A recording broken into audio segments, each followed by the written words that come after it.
Bienvenue donc à ce webinaire Safe to Load et donc les API et la gestion de ces API.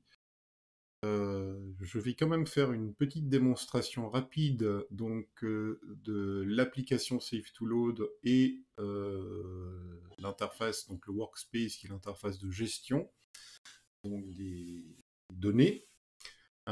Comme ça, donc tout le monde sera plus ou moins au courant, donc, puisque je pense que pas tous, de ce que je vois, connaissaient l'application. Et après, on abordera le sujet des API. Juste un mot donc au sujet, donc je passe ici donc en mode présentation. Donc le sujet, donc au sujet de Save to Load, donc c'est un produit Arioflow Innovation. Donc Arioflow Innovation est un éditeur basé à Paris et à Nantes. Donc le centre de développement est à Nantes. Donc pour ceux qui ne voient pas très bien où c'est, donc c'est au sud de la Bretagne, sur la côte atlantique française, à la fin de l'estuaire, proche de l'estuaire de la Loire, donc la fameuse Loire où vous avez les châteaux. Donc, Safe to Load a été développé il y a maintenant quelques années avec Total Energy, et déployé aujourd'hui chez Total Energy sur environ une cinquantaine de pays. Donc, depuis 2 ans environ, le produit est commercialisé sous le nom de Safe to Load. Et nous avons acquis d'autres clients dans le secteur essentiellement oil and gas. Qu'est-ce que fait Safe to Load? Nous inspectons systématiquement des véhicules. Donc, c'est un outil pour inspecter systématiquement des véhicules qui peuvent être potentiellement dangereux. Effectivement, pour les services, tout ce qui est marketing, chez les pétroliers, c'est tout véhicule chargeant des combustibles, mais aussi du LNG en vrac, voire des cylindres, des bonbonnes de gaz. Et depuis peu aussi, nous faisons des inspections. Nous avons un projet pour inspecter des véhicules lourds qui iraient sur des chantiers. Donc voilà, qui peuvent aussi être dangereux pour le personnel qui travaille sur ces chantiers. Si ces véhicules ne sont pas conformes à un certain nombre de requis, de prérequis. Voilà, ça vous explique un peu ce que l'on fait. Donc l'idée est de rendre les routes de ce monde un petit peu plus sûres. Il faut savoir quand même qu'il y a 1 million de personnes qui meurent chaque année sur les routes du monde, si ce n'est plus. Le produit aide nos clients à à rendre les routes de ce monde plus sûres. Ça semble ambitieux comme projet, mais c'est en fait ce que nous faisons. Donc, on va commencer à présenter. J'imagine que vous voyez ici, normalement, voilà, là, vous devez voir ici exactement l'application. Donc, je suis sur mon téléphone. J'ai pris un smartphone très classique. C'est généralement, pour les pétroliers en tout cas, c'est opéré sur des téléphones à texte ou des smartphones à texte ou des tablettes. Voilà, très très simple. Moi, j'ai un téléphone tout à fait normal. Vous voyez là, l'application est disponible sur le market Android et aussi en fait sur iOS, donc sur Apple. Mais moi, j'utilise plutôt Android. Donc on va lancer ça. Donc une fois que c'est installé, donc très simple, disponible sur le market. Hop, on démarre. Donc chaque appareil a des identifiants. Donc, nous fonctionnons par un mode de licence par identifiant, voire par véhicule aussi, selon les cas. Mais en général, il s'agit d'un mode de licensing qui est par point finalement d'inspection. Donc, je vais ici rentrer mon mot de passe. Donc, une fois qu'on est connecté, ça démarre. Et voilà, on se retrouve ici avec des applications, enfin là des brouillons. Il ne devrait pas y avoir de brouillons, mais il y en a quand même. Donc je vais ici chercher maintenant. Donc, on attend maintenant que ça ça se synchronise entre serveur et device, donc appareil. Donc c'est une solution qui permet de travailler en online et offline. Donc une fois que c'est chargé, voilà, admettons que vous n'avez plus de réseau, vous pourrez continuer à travailler. Donc, on démarre une inspection. Quand on démarre une inspection, on a une liste de véhicules, qui est la liste de véhicules que vous nous avez donnés. Donc, les formulaires, vous nous envoyez vos formulaires papier ou sur PDF, voire Excel, ou ce dont vous disposez, ou vos demandes. Et puis nous, on édite ces formulaires. Et par la suite, ben, quand l'inspecteur démarre une inspection, ben, il va choisir le type de véhicule. Donc là, ici, on a pris comme ça. L'inspecteur, lui, il a un PIN code, donc c'est le moyen de d'identification. Donc vous avez, une fois que l'on est connecté à la tablette, ben, ensuite les inspecteurs viennent les uns après les autres. Donc moi je prends toujours un certain Charles Fraser qui a ce PIN code ici. Donc, vous voyez, voilà, Charles Fraser qui apparaît. Vous pouvez choisir différents types d'inspections, mais ici nous allons travailler sur les inspections de production, donc l'inspection de véhicules classiques. Vous pouvez choisir le lieu. Donc, normalement, le lieu où l'inspecteur opère est le lieu par défaut. Vous voyez ici la possibilité de choisir un marketeur, c'est-à-dire ça, c'est si vous avez un dépôt et que vous vendez des produits pétroliers à plusieurs distributeurs. Donc ici, c'est l'application est vraiment 100% oil and gas. Hein. Donc j'en choisis un, là, prenons celui-là, là, par exemple. Voilà, et on va démarrer l'inspection. Là, on voit le compte du terminal, la filiale. Il faut savoir que nous pouvons opérer, la solution peut gérer du multifilial. Donc, si vous avez le Pérou, le Brésil, etc., ainsi de suite, ben, vous verrez apparaître ici votre filiale, celle sur laquelle vous travaillez. Donc, voilà, on continue. Et on apparaît ici, on voit deux possibilités, soit le véhicule est existant dans une base de données, donc soit il ne l'est pas. Donc s'il l'est, ce qui est le cas ici, on voit apparaître automatiquement le transporteur avec les détails du véhicule. Voilà, alors je ne sais pas pourquoi ici ce produit n'est pas compatible, normalement ça devrait l'être, mais quelque chose qui ne joue pas. Hein. Bon, c'est une plateforme de démo, parfois il y a des petites erreurs, mais bon. Bref, je choisis en général le même conducteur. Je viens ici, vous avez le conducteur, donc l'inspecteur pourra vérifier par la suite si tout est bon. Vous continuez et vous avez un système de gestion des points de contrôle, donc très très simple. Ça, je vous rappelle, c'est un formulaire que vous nous faites parvenir et nous allons modéliser, si vous voulez, numériser votre formulaire. Ici, nous allons là. Voilà, s'il y a un problème, votre inspecteur y fait une photo. On va profiter de vous faire une photo de l'installation de streaming. Voilà, vous savez tout maintenant, comment on travaille avec ce niveau streaming, ce qui n'est pas question ici, mais bon, voilà, je vais prendre cette photo que je vais éditer. Donc, je prends le stylo ici, j'édite la photo, je peux changer la taille, la couleur, peut-être pas le bleu dans ce cas-là, mais on va prendre rose, rose, et puis vous pouvez dire qu'ici il y a un problème ou quelque chose comme ça. Voilà, donc photo stockée, et vous continuez à inspecter. Voilà, vous continuez, vous faites les checkpoints, le tour du véhicule. Nous avons 2 niveaux, ou 3 niveaux, je dirais, d'acceptation, qui sont, si vous voyez la petite étoile, là, ça veut dire un point bloquant, c'est-à-dire que s'il y a un problème là, le camion sera automatiquement refusé. Mais si vous voyez pas de petite étoile, c'est que c'est non bloquant. Donc, ça sera signalé au transporteur, mais on n'aura pas de problème le véhicule ne sera pas rejeté. Vous pouvez rajouter des photos éventuellement, et par la suite, ici, vous chargez la conclusion. Ce véhicule est refusé. Et voilà, on vient ici, l'inspecteur signera, et ce document doit être ensuite donc envoyé ici. Comme j'ai un problème avec le deuxième véhicule, je ne sais pas pourquoi, en fait, ici, ça devrait... J'ai fermé le formulaire, là je suis allé un peu vite. Donc normalement, bon, ici un peu mal pris, je pense que j'ai pas ouvert le bon. Bon, le fait est que, je suis vraiment désolé là, je suis un peu vite sur un problème en démo. Je signale ici juste, bon, vous avez ici une liste de choses, d'alerte, hein, si votre inspecteur a oublié le conducteur, il doit le rajouter, etc. Donc normalement, quand on a terminé une inspection, j'aimerais bien vous montrer comment ça fonctionne là, mais je vais un peu vite.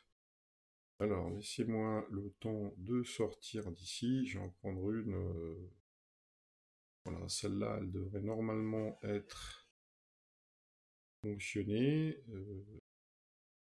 Alors, quand on est ici, on devrait normalement pouvoir envoyer le formulaire. Donc, je suis vraiment désolé, là, je suis allé un petit peu vite. Bon, le principe est qu'une fois que l'inspection est menée à bien, euh, l'inspecteur envoie ce formulaire. D'accord?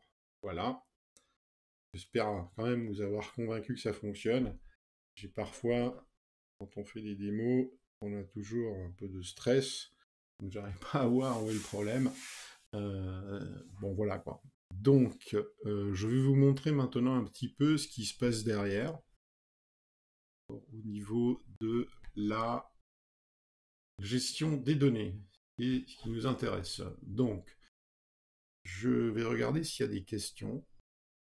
Je regarde s'il y a des questions. Il n'y en a pas. Les questions, donc, dans le chat. Je vais vous faire un petit commentaire là. Question ici. Voilà, j'envoie ça. Donc, je reviens là. Je vous montre. Donc, on a une base de données où vous avez les transporteurs, les véhicules, les chauffeurs, les sites, les marketeurs, donc j'avais mentionné tout à l'heure. Ici, on a les inspecteurs et les contrôleurs, qui sont des gens qui peuvent contrôler les inspections, mais pas en mener, pas en faire. Les settings généraux, donc les emails, etc., le logo de l'entreprise, les comptes des appareils, la possibilité de changer les questions. Donc ici, vous avez des questions de référence qui ne sont pas, vous ne pouvez pas changer. Vous pouvez juste vous limiter aux bloquants, non bloquants. Et ici, des questions éditables, vous pouvez en rajouter sur vos formulaires librement. Vous n'êtes pas obligé à chaque fois, une fois que les formulaires ont été établis, de rajouter, de nous demander de refaire les questions. Je vais me faire un petit peu plus petit maintenant. Je vais me rapprocher, mais je vais aller plus loin. Là, normalement, vous devrez me voir en plus petit là. Je vérifie. Oui, voilà. Donc, je reprends ici. Je vais juste aller vous montrer quelque chose. L'information est diffusée, donc le flux d'informations est géré actuellement uniquement par mail. Donc, il y a des gens ici qui peuvent recevoir, donc on va lister les emails avec des points-virgules. Les gens qui seront ici chez le transporteur, donc chez vos partenaires, recevront tous les checks. Ceux qui sont ici recevront seulement les checks avec des commentaires ou refus ou refus acceptés, donc nous disions donc des points non bloquants, mais qui sont quand même signalés. Et ici, des gens qui ne reçoivent que les refus. En l'occurrence, ce seront les gens qui devront, chez le transporteur, gérer la situation, donc expédier un nouveau camion. Voilà, donc, je reviens en arrière. Les données, ben, c'est possible de les importer. Donc, ce que vous faites en général, c'est la chose suivante. Donc, si vous le faites manuellement, là, je vais prendre ici, je ne vais pas aller là, je vais plutôt venir télécharger ça, je ne sais où, une minute, voilà, les téléchargements, je vais là. Donc, je charge cet Excel. Donc en fait, certains de nos clients procèdent de la manière suivante. Donc ils ont un système d'information, ils vont rechercher en fait les transporteurs, ils les saisissent, ils font des modifications, etc. sur leur fichier Excel et ils vont ensuite importer le fichier et compléter en fait de cette manière-là, manuelle si l'on veut, euh, peupler la base de données. Donc ça, c'est la manière basique de faire les choses. Nous, aujourd'hui, on vous propose aussi de le faire avec des API. Là, je vais agrandir ça. Donc ici, nous allons ouvrir, alors, je pense que vous le voyez là, peut-être pas besoin de faire ça en plein écran. Donc, comment ça se passe? Donc, vous avez des API. Avec ces API donc, qui sont REST et donc, basés sur du JSON, donc ça c'est vraiment quelque chose de très standard. Si vous avez des questions d'ordre extrêmement technique, ce n'est pas à moi qu'il faut les poser. Hein. Nous avons des responsables techniques pour ça. Ici, on regarde un petit peu le business case plutôt. Donc, le Save to Load Core, en fait, c'est l'ensemble en fait, des données, donc ce qu'on vous a montré tout à l'heure, donc les camions, les inspecteurs, etc., qui sont en général disponibles. Presque la totalité des entreprises dans le oil and gas utilisent des ERP. Elles sont en général disponibles soit sur un ERP de type SAP, un système développé à l'interne, enfin il y a différentes choses. Donc vous pouvez pousser toutes ces données dans le corps en utilisant les API. Donc votre partenaire SAP ou autre utilisera notre base de données aux API publiques pour pousser les données dans le core Save to Load. Donc on pousse le transporteur, les véhicules, etc. pour éviter d'avoir des erreurs, des bases de données différentes, des doublons, des choses comme ça. Donc, qu'est-ce qui se passe? Ce que l'on peut aussi pousser, c'est un ordre de livraison, par exemple. À ce moment-là, il sera possible de connecter, si vous voulez, ou de mettre en relation l'ordre de livraison avec le résultat de l'inspection. D'accord? Donc, de manière générale, c'est essentiellement ce que l'on fait avec les API. Donc, je vais vous montrer, ces API sont publiques.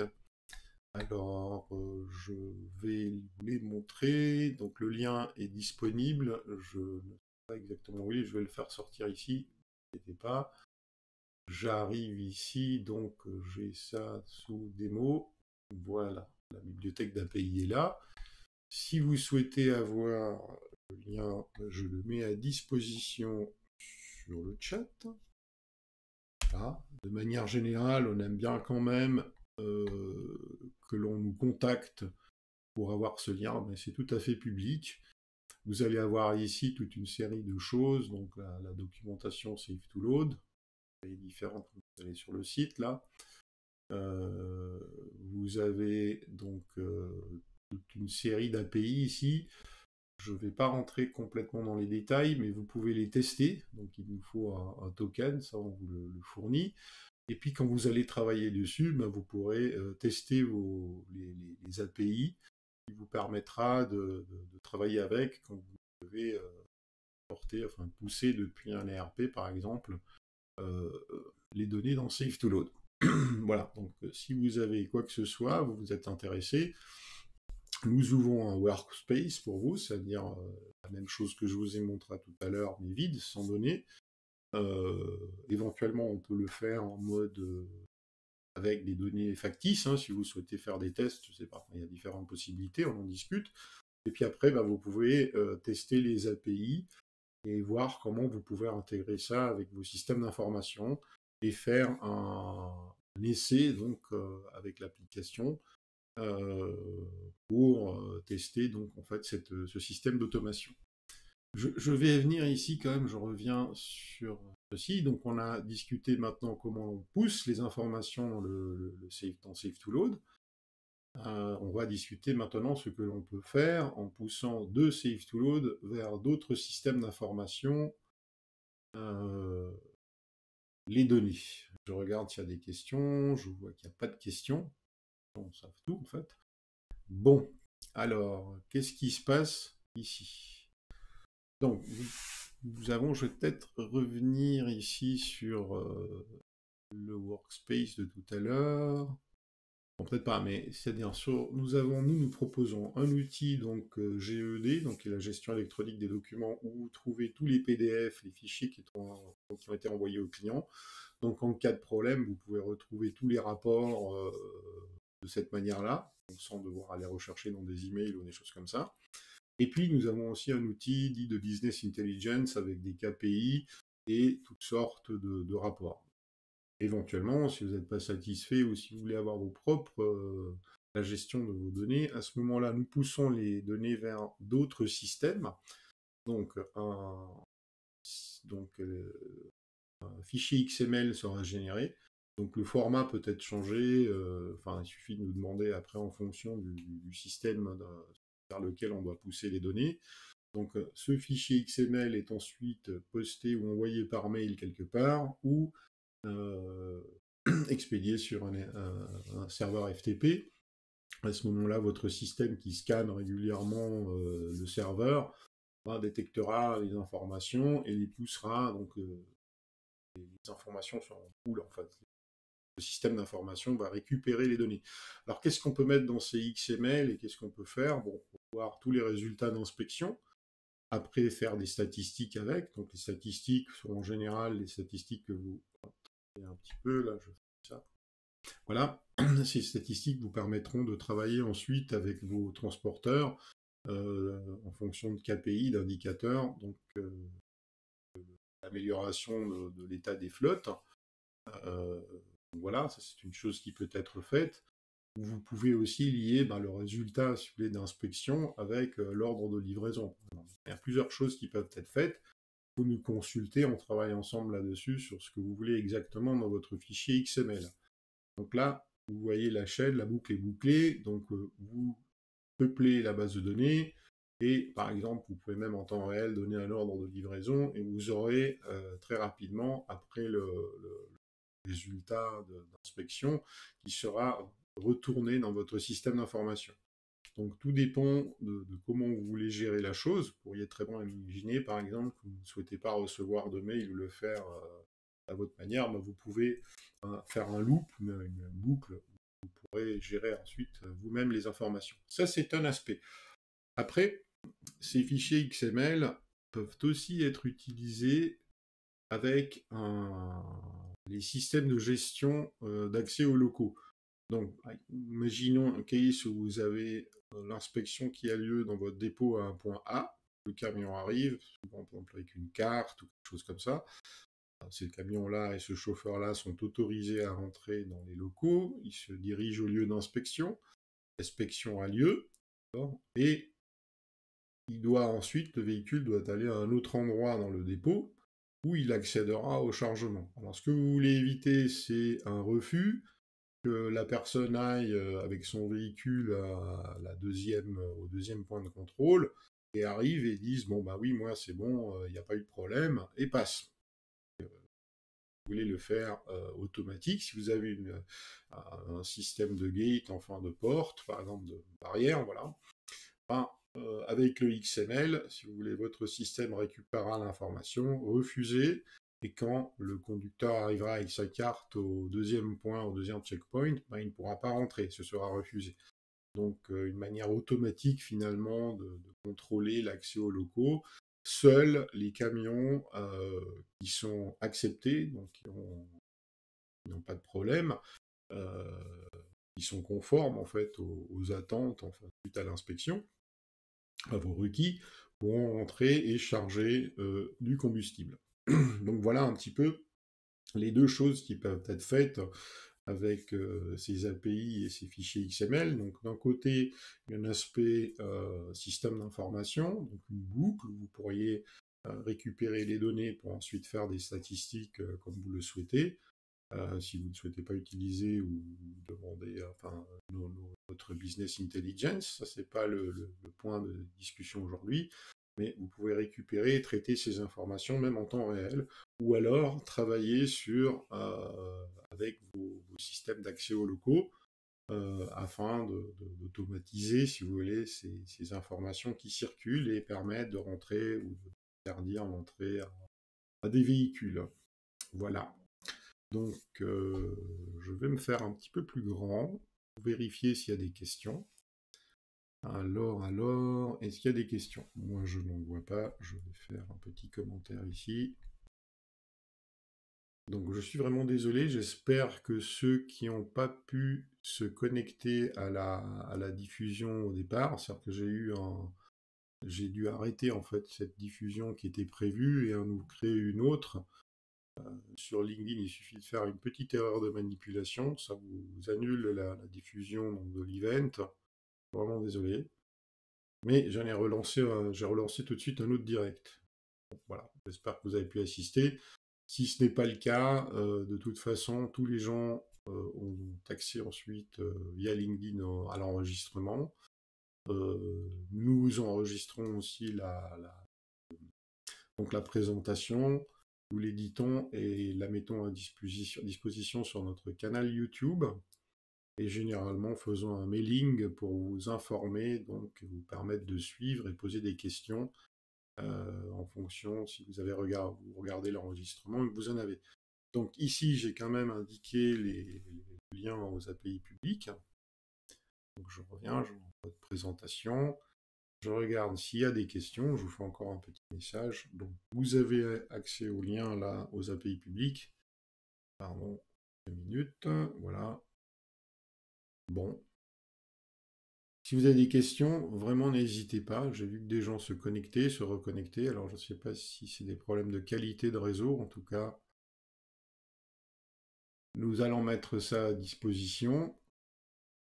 Et si jamais intérêt, vous pouvez nous contacter et nous pourrons faire un petit projet pilote qui vous permettra de vraiment gérer les transports de vos produits en toute sécurité et responsabilité sociale.